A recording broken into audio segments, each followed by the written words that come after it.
우리가 이 땅을 살아가는 삶의 방식은 좀 더 많은 것을 가지고 좀 더 높은 위치에서 좀 더 많은 실력을 배양하여서 사람들보다 뛰어남을 증명함으로 성공적인 삶을 살아간다고 이야기합니다. 하나님의 일하심도 같은 방식일까요? 하나님은 우리에게 하나님의 역사를 나타내시고 또 하나님의 약속하신 것들을 이루실 때 하나님이 인간 편에서 보기에 힘있고 대단하고 능력이 있는 무언가를 통해서 하나님의 역사를 증명하시기만 하지는 않습니다. 오히려 반대죠.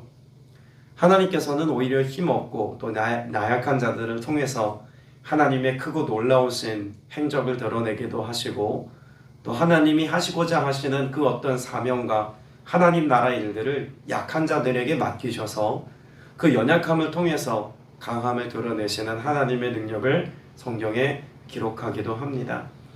하나님이 이스라엘 백성들로 하여금 가나안 땅에 들어갈 때에도 그런 하나님의 역사에 관해서 하나님이 여실히 드러내시고 또 그것을 통해 하나님의 크고 놀라우심을 온 민족들이 알 수 있도록 하나님이 역사하심을 우리는 신명기 이후 말씀에서도 잘 알 수가 있습니다.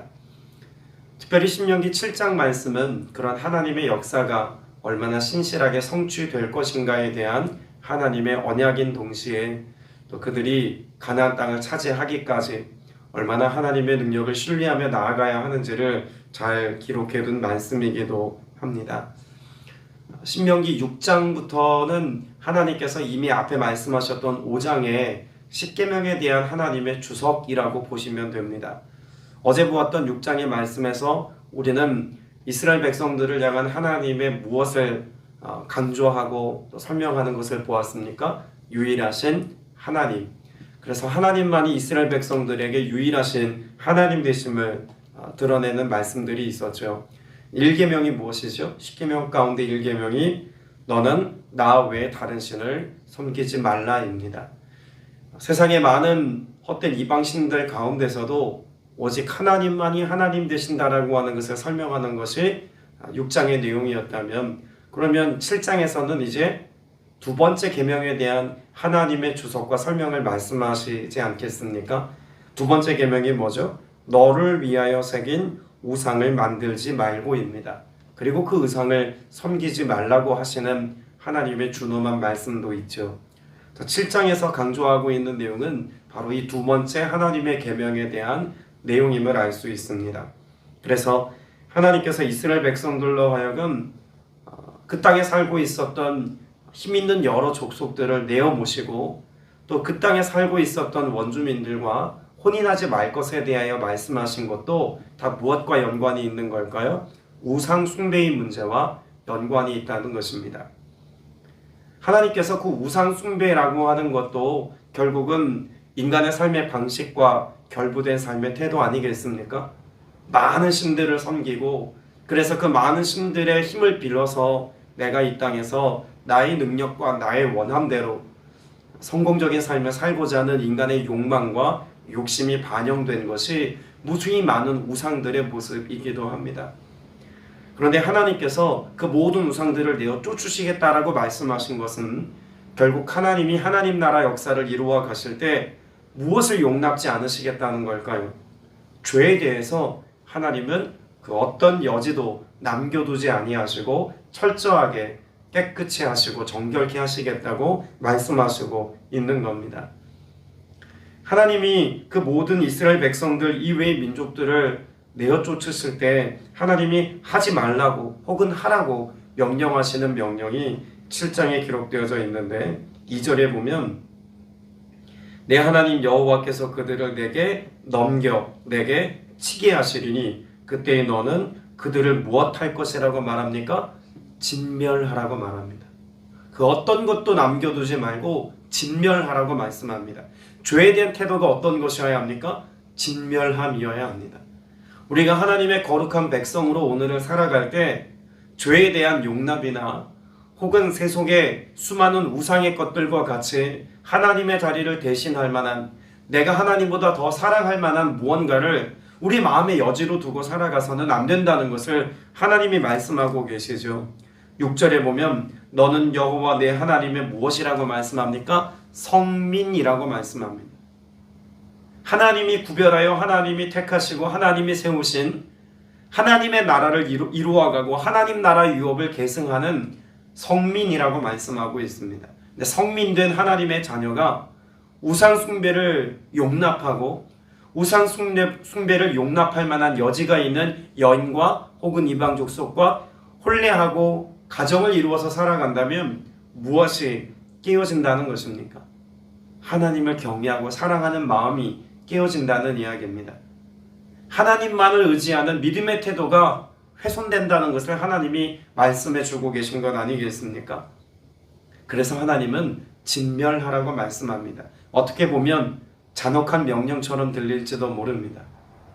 그 땅에 살아가는 백성들에 대해서 적당히 타협하고 용납하고 함께 어우러져 살아가는 것이 더 합리적이지 않겠습니까? 라고 말해야 할지도 모르겠습니다. 그러나 그건 하나님의 방편이 아닙니다. 죄된 삶을 선택하여 살아가는 것에 대하여 악의 문제에 관하여 하나님은 진멸하라고 말씀하고 계신 것이죠. 여러분, 이 가운데 하나님이 무엇을 나타내기도 하십니까? 하나님의 하나님 되심을 증명합니다. 여러분, 애초에 1절 말씀을 보면 하나님은 이스라엘 백성들이 얼마나 약한 민족인가를 여실히 드러내는 말씀을 기록해 두고 있습니다. 1절에 보면 너보다 많고 힘이 센 7 족속을 쫓아낼 때라고 말씀하고 있죠. 그러면 상대적으로 이스라엘 백성들은 지금 어떤 상태라는 이야기입니까? 그 가나안 땅에 살고 있는 7 족속보다 숫자적으로도 미약할 뿐만 아니라 아무리 그들과 대항하여서 싸우려 한들 그들이 약한 민족인 것을 하나님은 애초에 인정하고 계신다는 것입니다. 세상의 강함, 죄악된 것들이 끊임없이 도전하는 그 힘의 크기가 만만치 않다는 것을 우리는 알 수가 있겠죠. 그런데 하나님께서 애초에 강한 자를 택하지 아니하시고 왜 약한 자를 선택하셔서 소수의 민족인 이스라엘 백성들을 택하셔서 이 죄에 대한 문제를 다루어 가기를 하나님이 원하셨을까요? 결국은 이 모든 죄를 정복하고 악의 문제를 심판하는 역사가 사람에게 주어진 것이 아니라 하나님의 방법과 하나님의 능력으로 되어질 일임을, 곧 하나님의 하나님 되심을 나타내시기 위한 방편이었다는 것입니다. 자, 6절 7절 말씀을 다시 한번 읽어보겠습니다. 6절 7절입니다. 시작. 너는 여호와 내 하나님의 성민이라. 내 하나님 여호와께서 지상 만민 중에서 너를 자기 기업의 백성으로 택하셨나니 여호와께서 너희를 기뻐하시고 너희를 택하심은 너희가 다른 민족보다 수요가 많기 때문이 아니니라. 너희는 오히려 모든 민족 중에 가장 적으니라. 하나님은 가장 적고 가장 미약한 이스라엘 백성을 택하셔서 하나님이 이 땅 가운데 만연되어져 있는 죄악의 문제를 해결하시겠다고 말씀합니다. 여러분, 예수님께서 이 땅 가운데 오셔서 죄의 문제를 해결하실 때에도 우리가 생각하는 가장 권능이 있고 힘 있는 방편으로 죄의 문제를 해결하신 것이 아닙니다. 어떠한 것을 가지고 죄의 문제를 해결하셨습니까? 십자가의 죽으심입니다. 우리가 보기에는 초라해 보입니다. 미약해 보입니다. 무력해 보이기까지 합니다. 그러나 하나님께서 그 무력한 것을 사용하시는 이유가 무엇입니까? 그것이 우리 인간이 담당해야 될 죄악된 실체이기 때문에 그렇습니다. 그리고 예수 그리스도께서 결국 인간이 되셔야 할 이유이기도 했습니다. 주님이 그렇게 사람의 몸을 입고 이 땅에 오셔서 죽으심으로 우리가 생각할 수 없는 하나님의 방법으로 십자가 위에 죽으심을 통해서 죄의 문제를 철폐하셨고 그것을 믿는 모든 자들에게 구원을 이루시는 것이 하나님의 뜻이었습니다. 오늘 신명기 7장에서도 하나님은 동일한 역사를 이루어 가고 계신 것입니다. 그런데 특별히 우리가 6절 7절 말씀에 보면요, 그 작고 미약해 보이는 이스라엘 백성들을 하나님은 그저 작기 때문에 택하셨다라고만 볼 수 없습니다. 6절에 보면 그 성민이라고 불러주신 그 미약한 이스라엘 백성들을 하나님이 자기 기업의 백성이라고 말씀하고 있습니다. 자기 기업의 백성. 이 작은 기업의 백성이다 라고 하는 이 말은 하나님께서 이스라엘 백성들을 정말 사용하시고 아끼시는 대상임을 드러내는 말씀입니다. 세골라라고 하는 히브리어를 씁니다. 네, 세골라라고 하는 히브리어는요, 가장 소중하고 보배로운 것, 그것을 지칭하는 말입니다. 그러니까 하나님 작지만 하나님은 그들을 귀히 여기셨다는 거예요. 작다는 말은 메아트입니다. 이 메아트라고 하는 단어는 정말 그 어떤 대상과 비교해 보아도 가장 작은 것을 나타낼 때 쓰는 말이 메아트입니다.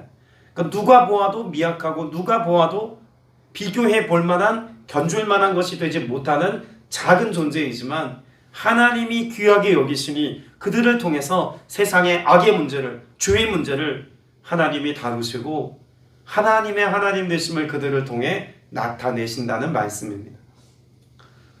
오늘 이 하루를 살아가는 저와 여러분의 삶을 스스로 정의 내릴 때 우리는 우리의 약함이 오히려 자랑거리가 되게 해야 할 줄로 믿습니다. 간혹 어떤 사명을 감당하거나 하나님의 부르심에 순종해야 될 어떤 상황 가운데 우리는 너무나 당연한 변명거리들을 가지고 나아갑니다.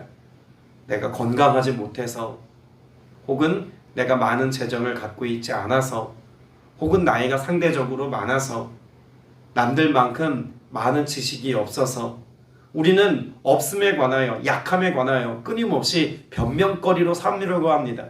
그러나 그런 변명거리들을 가지고 나아갈 때 하나님은 도리어 뭐라고 말씀하고 계실까요? 내가 그러하기에 너를 택하였다고 말씀합니다. 그러하기에 내가 너와 함께 일하겠다고 말씀합니다. 여러분, 하나님의 일하심의 방식이 그런 것입니다. 나의 강함을, 나의 대단한 실력과 능력을, 나의 지혜로움을 하나님이 쓰시기도 하시지만 하나님은 애초에 이스라엘 백성들을 택하실 때 작고 미약한 자들을 통해서 얼마나 놀라운 하나님의 일들이 일어나는지를 그렇게 소망 있게 말씀해 주고 계신 것입니다. 연초를 지나면서 특별히 이 말씀이 우리 모두에게 은혜가 되고 또 소망이 되기를 축복합니다. 우리 가정도 그렇습니다. 어떤 가정은 작고 미약한 가정처럼 보입니다. 사람들 눈에 성북순복음교회가 작은 공동체이며 미약해 보일지도 모릅니다. 그러나 중요한 것은 무엇일까요? 오늘 우리의 가정이, 우리의 교회가 하나님의 말씀에 붙들려 있고 말씀을 지켜 준행하는 거룩의 삶을 여전히 선택해 나아가며 하나님께서 우리에게 말씀하신 사명을 붙잡고 나아가는 그 일들을 포기하지 아니하고 기도함으로 감당할 때 하나님은 우리가 알지 못하는, 아니 우리가 상상조차 할 수 없는 하나님의 크고 놀라운 일들을 이루어 가시는 하나님이신 것을 여러분이 믿고 올 한 해를 살아갈 수 있기를 축복합니다. 수요가 많아서 하나님이 쓰시는 것이 아닙니다. 재정이 많고 군사력이 강해서 이스라엘 백성들을 택하신 것도 아니었습니다. 도리어 하나님은 하나님을 나타내기 위한 여러 약한 것들을 통해서 하나님의 권능을 드러내신다고 말씀하죠. 그리고 그런 하나님의 역사하심에 대한 우리의 신앙의 태도는 어떤 것이어야 한다고 말씀하냐면 18절 말씀을 보시기를 바랍니다. 그들을 두려워하지 말고 내 하나님 여호와께서 바로와 온 애굽에 행하신 것을 뭐하라고 말씀하나요? 잘 기억하되 라고 말합니다. 이어지는 19절에서도 보면 내 하나님 여호와께서 너를 인도하여 내실 때에 내가 본 큰 시험과 이적과 기사와 강한 손과 편파를 뭐하라? 기억하라. 여러분, 올 한 해 우리가 말씀을 통해서 해야 할 것이 있다면 하나님을 기억하는 것입니다. 크고 놀라운 일들을 행하신 그 하나님을 기억한다면 나의 자금이 문제되지 않는다는 사실, 여러분 이것을 발견하게 됩니다. 그 크고 놀라우신 하나님의 행하신 일들이 우리의 삶 가운데 날마다 선명하게 경험되어지고 이것을 기억하고 이것을 교훈으로 삼고 우리의 믿음의 여정을 여전히 걸어간다면 우리는 결코 실패하지 않습니다. 절망하지 않습니다. 두려움과 낭만을 가지고 우리의 인생을 허비하지 않게 됩니다. 하나님의 말씀이 우리에게 주어진 이유가 무엇입니까? 여호와를 기억하는 것입니다. 태초로부터 지금까지 하나님은 결코 쉬지 아니하시고 일하신 하나님이십니다. 믿으십니까? 하나님은 쉬지 않으십니다. 우리에 대하여 하나님은 언제나 성실하셨습니다. 그리고 지금도 우리가 알지 못하는 중에 하나님은 여전히 일을 하고 계시는 하나님이십니다. 그 하나님을 말씀을 통해서 떠올리고 기억하는 사람, 그들의 삶에 하나님을 향한 갈망이 있고 간구가 있고 그 간구를 통해 하나님의 일하심을 볼 수 있는 것 아니겠습니까? 9절 말씀해 보면 그래서 그 하나님의 무엇을 설명하고 있을까요? 그런즉 너는 알라 오직 내 하나님 여호와는 하나님이시요 어떤 하나님이시라? 신실하신 하나님이시라고 말씀합니다. 그러면 말씀을 우리가 조금 정리해 보자면 나의 자금을 보는 것이 아니라 여전히 우리의 삶에 함께 하셔서 신실하게 일하시는 성실함으로 일하시는 그 하나님을 기억하며 살아가는 것이 우리가 이 땅에서 땅을 차지하고 복을 받아 누리는 삶의 가장 중요한 신앙의 태도라고 말할 수 있다는 것입니다. 여러분 말씀해 보면 이 신명기 말씀에 이렇게도 저렇게도 물론 사용되어집니다만 특히 강조되어지는 말이 있습니다. 7장 1절이 어떻게 시작합니까? 내 하나님 여호와께서입니다. 자, 모세가 지금 다음 세대인 이스라엘 백성들에게 설교하고 있는 내용이죠. 그런데 그 하나님을 우리 하나님 혹은 나의 하나님이라고 고백하지 않고 내 하나님, 너의 하나님이라고 고백합니다. 그 이유는 무엇일까요? 모세하고 하나님하고 이제 더 이상 상관이 없어져서 이렇게 고백하고 있는 걸까요? 그렇지 않습니다. 신명기 말씀에서는 우리 하나님, 나의 하나님이라는 그런 표현도 등장합니다. 근데 굳이 지금 모세가 너의 하나님, 너희의 하나님이라고 고백하는 것은 그 백성된 자들 편에서 하나님이 나의 하나님 되는 게 중요하다는 겁니다. 모세와 함께 하신 하나님, 하나님께서 그 모세를 통해서 일하심을 보고 자랐던 그 다음 세대들에게 하나님은 나와는 상관없는 분처럼 여겨질 수 있다는 거예요. 그런데 모세는 지금 너희의 하나님이다라고 하는 말을 통해서 모세 나와 함께 하셨던 그 하나님은 나를 통해 역사하시고 나를 통해 말씀하셨던 그 하나님은 너희가 가나안 땅에 들어간다 할 때에도 너희에게 말씀하시고 그 말씀하신 것들을 이루시는 하나님이신 것을 너희가 똑똑히 기억하고 이 땅에 나아가야 한다라고 가르쳐주고 있는 겁니다. 오늘 우리도 동일한 하나님의 말씀에 교훈을 따라서 오늘을 살아야 하지 않겠습니까? 우리가 기억하고 떠올리고 주목해야 될 것은 하나님은 신실하신 하나님이셔서 성경에서 말씀하고 있는 이 모든 말씀을 오늘 나에게도 동일하게 일하시는 하나님이신 것을 믿고 나아가는 것인 줄로 믿습니다. 사도 바울도 하나님 앞에서 사명을 감당할 때 무수히 많은 것들을 자랑할 만한 것을 갖춘 사람이었습니다. 유대인 중에 유대인, 히브리인 중에 히브리인이라고 고백할 만큼 전통과 율법의 탁월한 지식과 또 삶의 경험치가 있는 사람이었습니다. 그의 성장 배경을 보면 헬라 문화권에서 성장하여서 당시 그 지중해 연안에 있는 많은 철학과 인문학에 능통한 사람이었습니다. 로마 시민권도 가지고 있었습니다. 모든 사람이 부러워할 만한 모든 것들을 다 갖추었다고 해도 과언이 아닌 사람이죠. 심지어 그가 청년의 때에 예수 믿는 사람들을 결박하고 감옥에 넣을 수 있고 또 생명을 빼앗을 수 있는 권한을 가지고 가지 않습니까? 청년 사울입니다. 일찍 성공하고 일찍 권력과 부와 명예를 맛본 사람이라는 거예요. 그런데 그가 예수 그리스도 앞에 변화되어지고 그 모든 여전히 자신의 삶 가운데 취할 수 있고 누릴 수 있는 이 모든 것들을 자랑거리로 삼습니까? 그렇지 않죠. 사도 바울은 무엇을 자신의 자랑거리로 삼았다고 고백합니까? 고린도전서 15장 9절에 보면 사도 중에 지극히 작은 자인 것을 자랑합니다. 오히려 내가 여러 가지 고난받는 것, 내가 여러 가지로 많은 사람들에게 복음 전하다가 박해받은 것, 내가 질병을 가지고 하나님 앞에 기도했으나 이것을 자고하지 않도록 내게 머물러 이 모든 질병을 내버려 두신 것, 이것을 오히려 자랑거리로 삼는 사도 바울의 모습을 볼 수가 있습니다. 오늘 저와 여러분에게 자금이 문제되지 않습니다. 결핍이 주를 위한 삶을 살아가는데 장애가 되지 않습니다.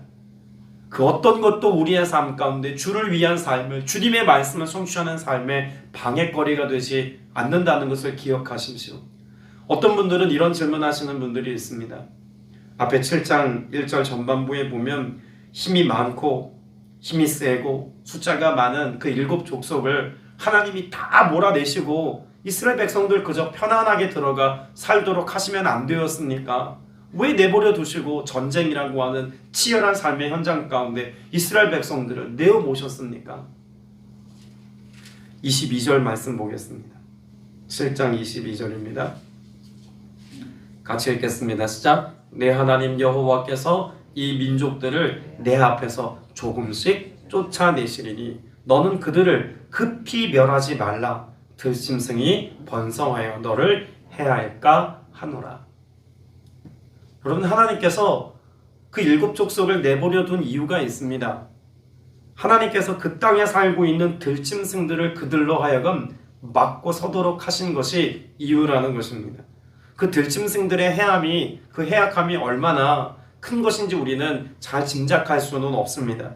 그러나 하나님께서 그 땅에 있는 7족속들을 몰아낼 때 애초에 급히 멸하지 말라고 말씀하신 것을 보면 그 들짐승들이 그 땅에 창궐하고 번성함이 이스라엘 백성들이 그 땅에 정착할 때 아주 큰 문제가 된다는 것을 하나님은 알고 계셨다는 겁니다. 여러분, 우리의 삶에 적용할 때도 마찬가지 아닙니까? 이 문제만 해결되면, 이 사람만 없으면, 그러면 우리의 삶의 형편이 좀 나아질 것 같이 여겨집니다. 하나님이 그것을 속히 해결하지 아니하시고 천천히 조금씩 그 해법을 우리에게 보이시거나 해결하시는 이유가 있다면 무엇 때문일까요? 그것보다 더 해악한 것들을 하나님이 막아서는 방편으로 우리의 약함과 우리의 부족함을 사용하기도 하신다는 것을 기억해야 합니다. 우린 다 알지 못합니다. 그러나 하나님은 아시고 이스라엘 백성들에게 지금 이와 같은 말씀을 주고 계신 건 아니겠습니까? 오늘 여러분의 삶을 해석할 때에도 원망과 불평으로 나아가지 않아야 할 이유가 여기 있습니다. 우리에게 이것을 허락하신 데는 이유가 있다는 겁니다. 어제도 한 지체와 전화통화로 신방을 하면서 안부를 묻고 또 기도하고 여러 가지 삶의 이야기를 나누었는데 제가 보기에는 좀 안타까움이 있어서 그거 어떻게 하죠? 올 한 해는 이 문제를 가지고 기도해야죠 라고 했더니 대뜸 하는 말이 그렇습니다. 하나님이 이것도 올 한 해 제 삶의 은혜를 누리게 하시는 일부로 선물처럼 주신 것 아니겠습니까? 라고 하는데 너무나 아멘 되었습니다. 오늘 약함이 문제되지 않습니다. 오늘 주님이 여러분을 통해서 분명히 일하실 겁니다. 올 한 해 하나님께서 약속하시고 우리를 통해서 계획하신 일들을 하나님이 성취하실 것입니다. 여러분 개인이든 가정이든 교회 공동체든 우리의 약함을 늘 묵상하고 기억하며 살아가는 것이 아니라 크고 위대하신 하나님, 오늘 나의 하나님 되신 그 하나님을 기억하며 그 하나님이 신실하셔서 오늘도 내가 알지 못하는 중에도 일하심으로 우리의 삶을 복되게 하실 것을 믿고 나아가시기를 바랍니다. 그때 하나님의 축복과 예비된 은혜가 오늘 내 삶에 풍성하게 누림바 될 줄 믿습니다. 기도드리겠습니다. 은혜가 풍성하신 아버지 하나님, 오늘 우리의 삶은 메아트 너무나 작고 미약해 보입니다. 그러나 하나님이 우리를 존귀히 여기셔서 세굴라 하셔서 우리를 하나님의 보호함 속에 존귀한 자로 살아가게 하심을 믿습니다.